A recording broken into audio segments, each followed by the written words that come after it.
We may not have had the biggest yard on the street, but we had the only yard without a dog, which meant you could play safely there without having to watch where you stepped. And so late in the afternoon or early evening, the gang from the street would gather in our yard for a pickup game of baseball or football, sometimes kickball. But our favorite game, particularly in the early evenings, was hide and go seek. Now, there were certain boundaries that we established each and every time we played, not the least of which was that the tree line between our yard and the Methodist church next door was out of bounds. The reason for that is there was poison ivy in there. Thomas, who was the resident expert about all things in the neighborhood, Thomas knew it all and didn't hold back in letting us know that he knew everything there was to know about everything, did not really believe that there was poison ivy in that tree line. And so one night he chose to hide in there. He didn't get much farther than, "Here we come, ready or not." Then suddenly Thomas comes flying out of the trees, itching and screaming like he had been lit on fire. Thomas couldn't play with us for weeks. And when he did fully recover, he was so allergic to poison ivy that he could not even come into our yard. Sometimes our actions have consequences, and sometimes those consequences are incredibly painful. It's a lesson learned by our primordial parents in those opening chapters of Genesis, where God sets the boundaries of paradise. You're free to do anything except not to eat of the tree of the knowledge of good and evil. If you eat that tree, you will die. Well, enter the serpent, and he manages to convince our parents that they won't die if they eat the fruit of the tree. And so they do. And they don't die. But paradise is over. No more idyllic world. They now know good from evil. And life will never be the same. The first thing they notice is that they are naked. And they are ashamed of their nakedness. And so they go hide. And God comes walking through the garden wondering where they were. They finally come out of hiding, and God says, "Why were you hiding?" "Well, we were naked." "Who told you you were naked?"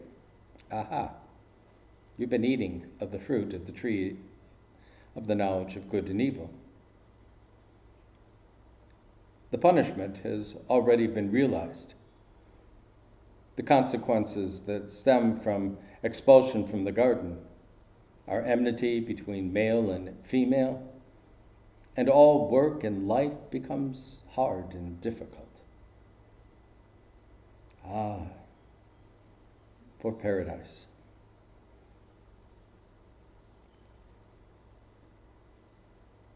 The law, the Torah, as given by Moses and reaffirmed time and time again, becomes the standard for life in community among God's people. It's a hard concept for us to deal with today because we see all law as restrictive and punitive, not as healthy boundaries. After all, my rights are my rights, and they are right? They exceed all other boundaries. What I want, I should be able to have. And I really don't care about your rights. You take care of your own. And so to talk about a law for community has become very difficult for us to comprehend. And yet, for the Jewish people, it was the foundation of life together. And what they learned over the course of their history was that every time they forgot the law, they managed to pay the consequences. Whether that was destruction, or exile, or oppression. The law, the Torah, is a gift from God. Keeping Torah will not keep us out of the fires of hell or earn us our way into heaven. But it just might keep us out of hot water in this life. We believe, teach, and confess that only Christ grants us access to God. It is by the grace of God, through Christ, that we dare to even hope for a heavenly paradise once again. The law will not bring us paradise in this world, but it may keep us healthy and whole, and maybe even alive. We didn't do well with the law this last year. Anytime any boundaries were set, the outcry came, and more people rebelled. I will not. I cannot. I have freedom to say no. Unfortunately, some of them paid the ultimate sacrifice of their lives for their arrogance. Others have damaged relationships far beyond repair. And all of us have suffered greatly. Unfortunately, I don't think we've learned a thing. We emerge from this chaos with the same arrogance that we entered it, and the same issues that faced us then face us now. And so I'm not hopeful in the face of future pandemics. I expect more assaults on the Capitol, if not worse. And there will probably be wars upon wars. Because we don't like boundaries.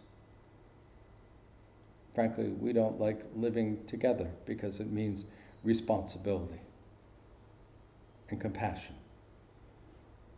And yet those are the gifts of God and the call for the Christian church. It's a sad state of affairs. Is it hopeless? No, because ultimately God's in charge. And He'll weed us out. Actually, He won't have to. We'll do it for Him. God, when human bonds are broken, and we lack the love or skill to restore the hope of healing, give us grace and make us still. You in us are bruised and broken, hear us as we seek release from the pain of earlier living. Set us free and grant us peace. Send us, God of new beginnings, humbly hopeful into life. Use us as a means of blessing. Make us stronger. Give us faith.